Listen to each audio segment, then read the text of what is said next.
Hi, I'm Dr. Robert Walls. I wanted to talk to you about fibromyalgia. The name fibromyalgia doesn't tell you a whole lot, but it's a lot like chronic fatigue and widespread body pain. If you have fibro, then it's like you've got the flu 24/7. I've treated hundreds of cases of fibromyalgia and have gotten great results. In the last few weeks, we've put together a program that really ramps things up for people with chronic pain and fibromyalgia. Right now, there are no objective tests for fibro. It's usually diagnosed by a rheumatologist, although it is not a inflammatory type arthritic like they normally see. The diagnosis is basically just a trash can diagnosis. When your MD cannot find what's wrong with you, then he'll usually put the term fibromyalgia on you after he's found a few spots on you that are tender. But the real diagnosis from the powers that be, you got to have 11 of the 18 tender points. I think that's a little foolish. You can have chronic pain and only have just a few tender points. The cause of chronic pain and fibro is in your upper brain stem. There are three parts of your brain stem: your upper, your middle, and your lower. I don't know if you can remember all those, but they have some fancy terms, and I'll go through those for you. The upper is called the mesencephalon.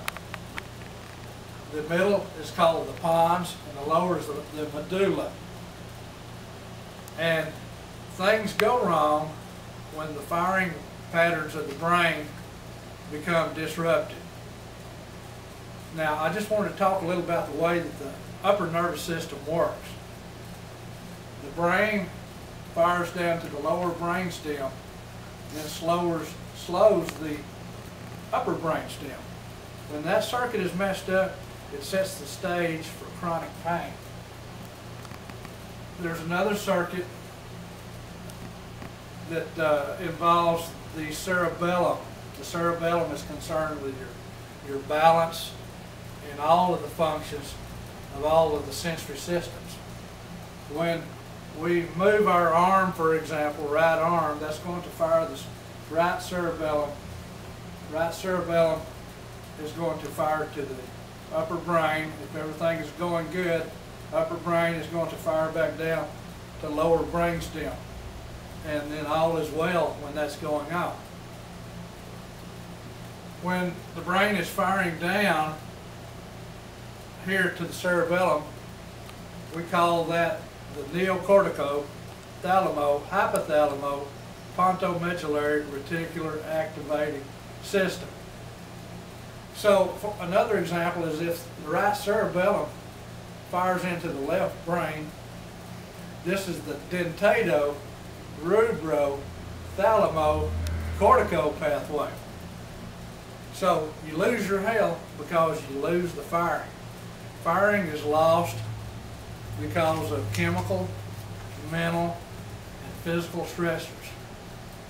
Prolonged stress causes decreased firing of the lower brain stem, and once again the upper brain stem begins overfiring, and then it drives down the spinal cord to the adrenals.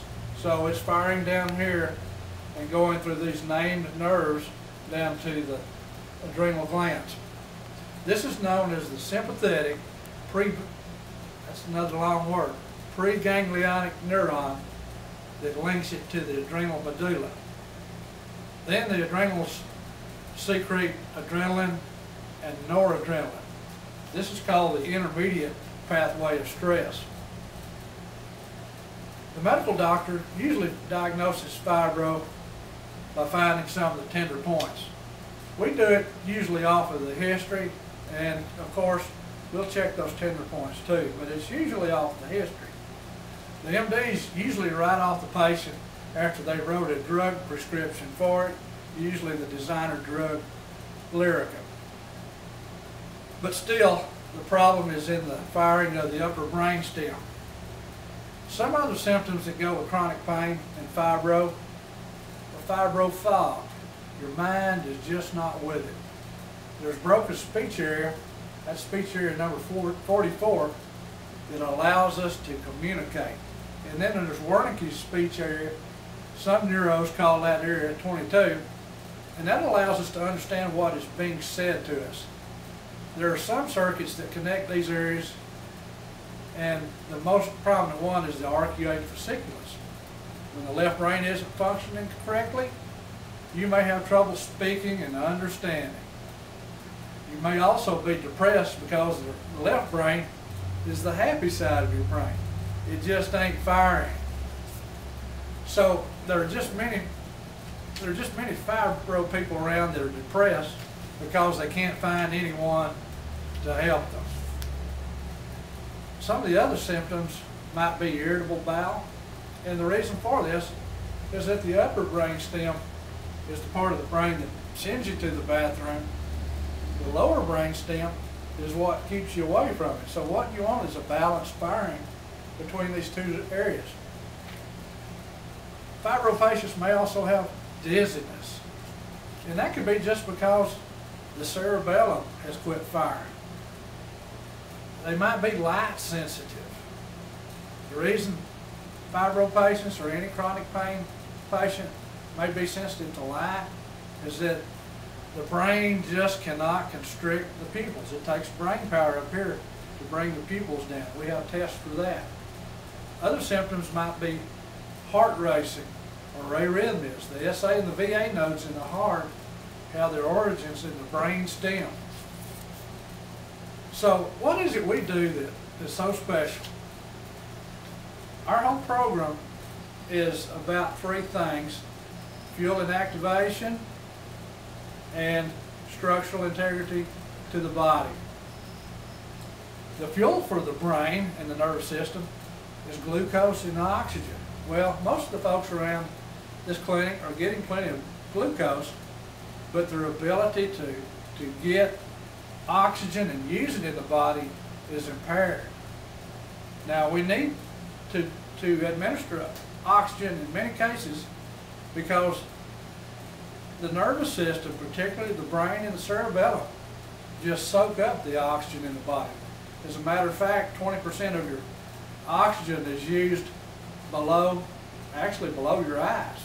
The brain and cerebellum taking up 20%. So therefore it's necessary to supplement with oxygen when we're activating the nervous system. Just how do we activate the nervous system? We've got several therapies that we use. Actually, we have a bunch, but the number one is going to be manipulation to the body. We will adjust the spine on one side usually, adjust the extremities. We'll do therapies that stimulate the cerebellum and activate the brain. All the while they're getting oxygen to help that healing process.